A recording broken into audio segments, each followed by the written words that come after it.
Boa noite a todos. É com muita alegria que nós retomamos os nossos encontros de uma maneira diferente, mas tudo muda, né? Não seríamos nós que continuaríamos indefinidamente da mesma maneira. E se essa forma se mostrou tão eficiente no sentido de nos unir, de nos trazer próximos uns dos outros, por que reclamar? É a forma que nós nos encontramos agora. Hoje nós vamos estudar, ler e refletir sobre um assunto que para nós já está bastante consolidado, bastante definido, mas ainda temos vários irmãos nossos, companheiros de caminhada terrena, que têm dificuldade de entendimento, que acham que uns que não, que isso é uma fantasia, outros que é uma injustiça.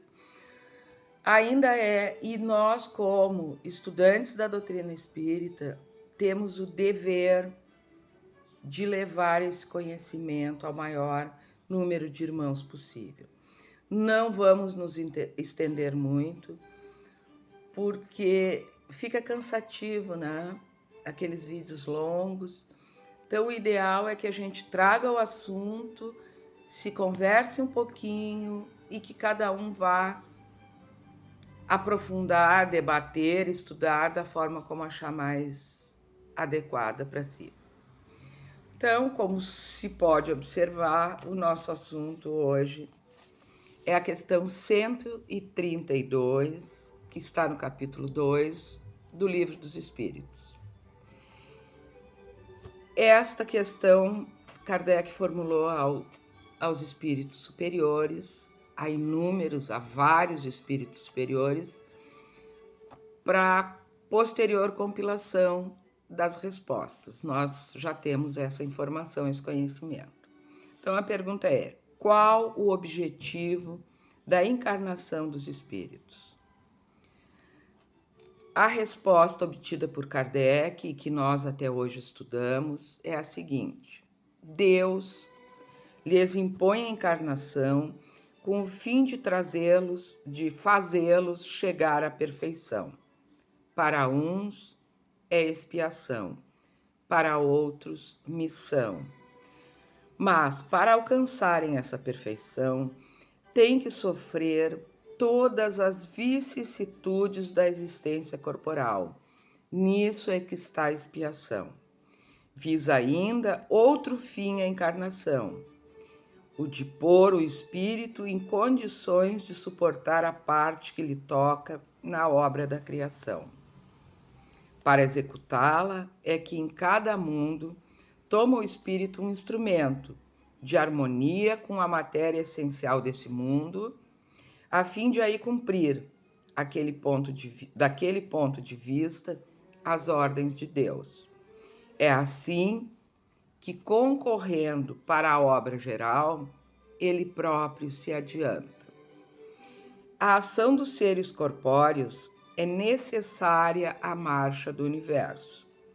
Deus, porém, na sua sabedoria, quis que nessa mesma ação eles encontrassem um meio de progredir e de se aproximar dele. Desse modo, por uma admirável lei da providência, tudo se encadeia, tudo é solidário na natureza.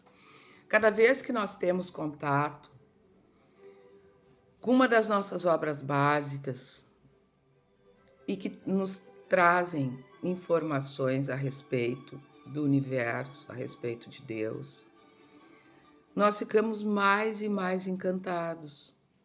Não existe uma vírgula que esteja fora do lugar.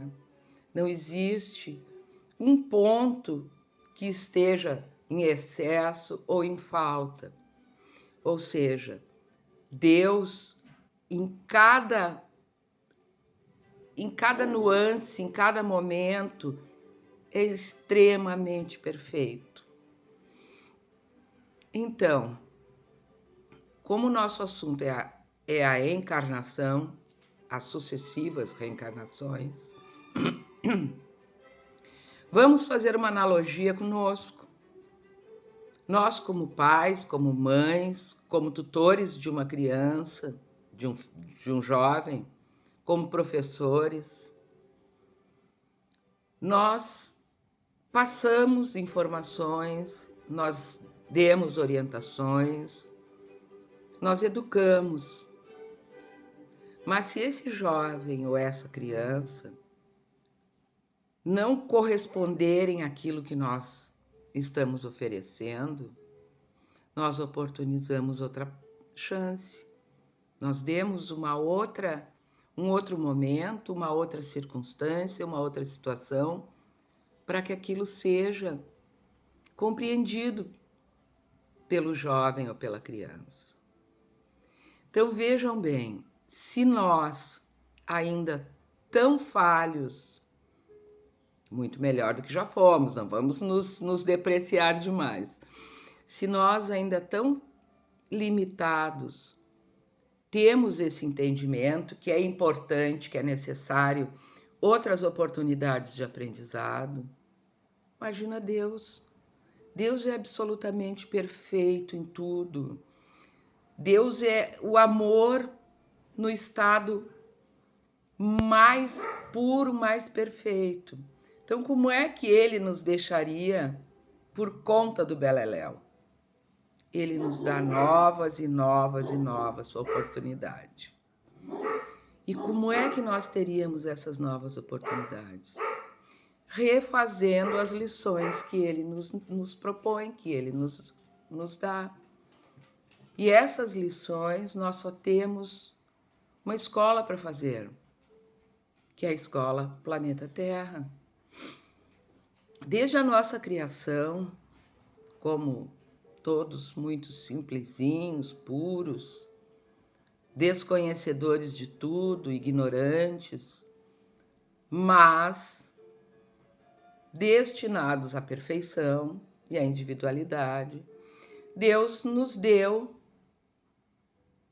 o valioso instrumento do livre-arbítrio, que às vezes até a gente pensa que deveria ser igual senha de cartão, né? Errou 3 vezes, bloqueia.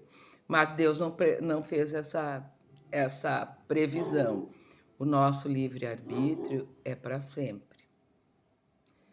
Então, nas nossas caminhadas, muitos enganos, muitos erros, muitas omissões, que normalmente nós não falamos, mas as omissões também têm um peso muito grande. Quantas vezes nós deveríamos ter feito alguma coisa e não fizemos? Ou o contrário, quantas vezes nós deveríamos não ter feito nada e fizemos? E isso nos acarretou débitos com a vida, conosco, com o universo, com a criação, com Deus. E nós, no momento de lucidez, nós fazemos questão de resolver essas pendências que nós temos. Que sempre é importante nós lembrarmos que nós somos herdeiros de nós mesmos. O que nós fizemos ontem reflete hoje, às vezes de uma forma maravilhosa, outras vezes não. Então, a importância de nós lembrar que o hoje, amanhã ele vai ser presente. Então, Deus, por nos conhecer ainda fragilzinhos, ainda sem grandes entendimentos, nos deu inúmeras chances, inúmeras. Nos deu novas oportunidades, nos coloca em novos ambientes, nos coloca em novas situações para que a gente consiga ter entendimento, compreensão e aprendizado das virtudes. Às vezes a gente ouve dizer: ah, mas Deus castiga. Não, gente. Esse é um tabu, esse é um engano que deve ser desfeito por nós. O que nós podemos dizer é que Deus é como a gente falando com alguém deficiente auditivo ou surdo. Deus, da primeira vez, fala num tom de voz normal. A gente não escuta. Na segunda, ele fala um pouquinho mais alto. Nós continuamos sem escutar. Daqui a pouco, Deus tem que gritar para que nós tenhamos condições de escutar o que Ele está nos dizendo.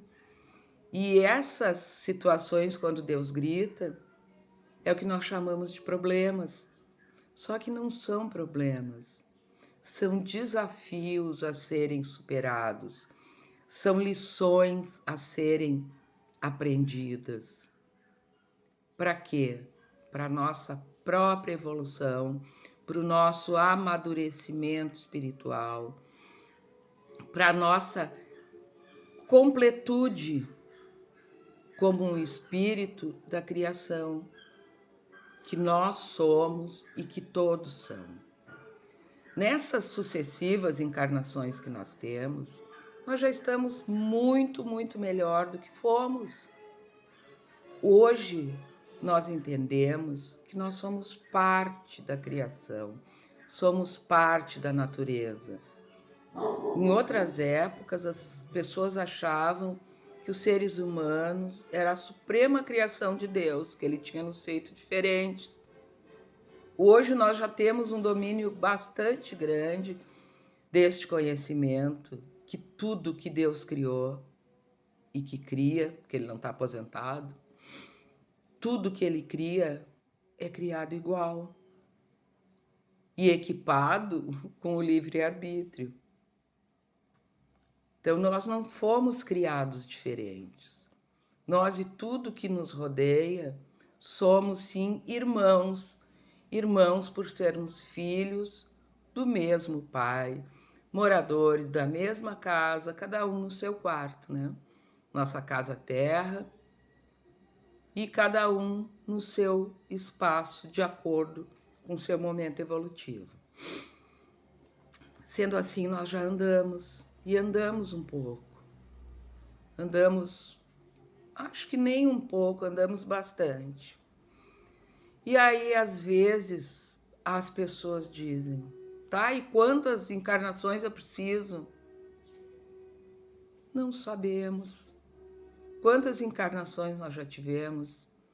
Também não sabemos.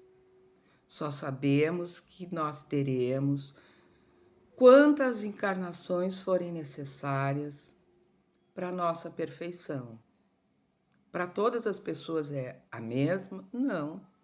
Nós somos indivíduos, temos poder de escolha. Cada um de nós caminha no próprio ritmo. Pensa segundo a sua cabeça, sente segundo o seu coração. Sendo assim, constrói a sua estrada de forma individual, em cima do seu livre-arbítrio. Então, o número de encarnações que virão, isso não existe. Deus não pré-determinou. Olha, o espírito terá que reencarnar 50 vezes, após isso será exterminado. Não. Deus nos dá infinitas, infinitas possibilidades. O que nos falta é nós nos dedicarmos à caminhada. Uma outra questão que se ouve com relativa frequência. Ah, mas nós precisamos saber o que nós viemos fazer aqui. Senão, qual é o sentido? É exatamente o inverso, meus irmãos. Se nós tivéssemos pleno conhecimento do que nós estamos fazendo aqui, preciso me reconciliar com fulano, preciso não mentir mais, ou não beber, ou não sentir medo. Qual seria o mérito que nós teríamos em alcançar essas virtudes de superação, de fé, de coragem, de fraternidade? Por isso, Deus nos dá mais uma grande bênção, que é o esquecimento. Porque nós ficaríamos bem tristes, bem bem desesperados se nós tivéssemos conhecimento do que nós já fizemos até agora. Então, meus irmãos, a fim de que a gente não se estenda demais, nós podemos seguramente afirmar que as reencarnações que nós temos oportunidade são mais uma grande prova do imenso amor desse Pai tão perfeito que é Deus. E para encerrar, o que depois que nós chegarmos à perfeição, o que nós vamos fazer? Quando o espírito estiver perfeito, não precisar mais das reencarnações, de expiações, de provas, o que ele vai fazer? Servir a criação, servir, ajudar. Porque sem a caridade, sem o amor pelo próximo, tudo perde o sentido. Agradeço a atenção, a boa vontade de quem esteve até aqui comigo. Sugiro que pesquisas sejam feitas, porque esse assunto tem muito material em livros, em palestras, em assuntos na internet, e nós precisamos conhecer. É a nossa vida, né, meus irmãos? Muito obrigada, um grande beijo a todos.